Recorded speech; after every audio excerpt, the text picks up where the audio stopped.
අද අපි බලමු කොහොමද ඔයාගේ ෆෝන් එකත් ෆාස්ට් charge කරගන්න කියලා. ඔයා ඉතින් මේ වැඩේ කරන්න ඔයා මුලින්ම කරන්න ඕනේ ඔයා ෆෝන් එකේ setting කියන app එක open කරගන්න ඕනේ. ඔයා එහෙම application එක open කරගත්තට පස්සේ මේ විදිහට පල්ලෙහාට එන්න. මේ විදිහට පල්ලෙහාට එනකොට ඔයාලට පල්ලෙහා බලා ගන්න පුළුවන් about phone කියලා setting එකක්. ඔයා මේ setting එක ඇතුළට යන්න. ඔයා මේ setting එක ඇතුළට ගියපුවාම මෙතන තියෙනවා software information කියලා. ඔයා මේ software information කියන එක ඇතුළට යන්න.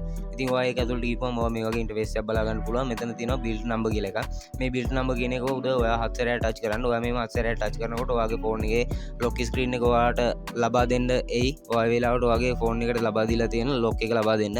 ඒ ලබා දීලා ඔයා මෙතනින් back වෙන්න.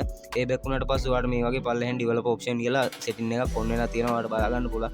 ඉතින් ඔයා මේ setting එක ඇතුළට යන්න. ඔයා මේ setting එක ඇතුළට ගියාට පස්සේ ඔයා මේ විදිහට පල්ලෙහාට එන්න. ඔයා මේ විදිහට පල්ලෙහාට ආපුවාම ඔයාලට බලා ගන්න පුළුවන් මෙතන 4x 4x ms aa කියලා setting එක. අන්න ඒ setting එක off වෙලා තිබ්බොත් ඔයා ඒ setting එක on කරගන්න. ඊට පස්සේ කරන්න ඕන දෙයක් තමයි මෙතන පල්ලෙහාට ආපුවාම apps කියන තැන තියෙනවා don't keep activities කියලා. ඔයාගේ මේ tip එක off වෙලා තිබ්බොත් ඒක on දාගන්න. ඊට පස්සේ කරන්න ඕන දේ තමයි මෙතන background process limit කියන එකට ඇවිල්ලා ඔයාගේ මෙතන stand limit කියන එක වෙල්ලා ඇති. ඔයා මේක no background process වලට දාගන්න. ඊට පස්සේ ඔච්චරයි කරන්න තියෙන්නේ. ඔයා ඊට පස්සේ මේ ඔයා මේ setting ටික පාවිච්චි කරලා බලන්න. එතකොට ඔයාගේ ෆෝන් එක පාවිච්චි කරගැනීමේ හැකියාව තියෙනවා.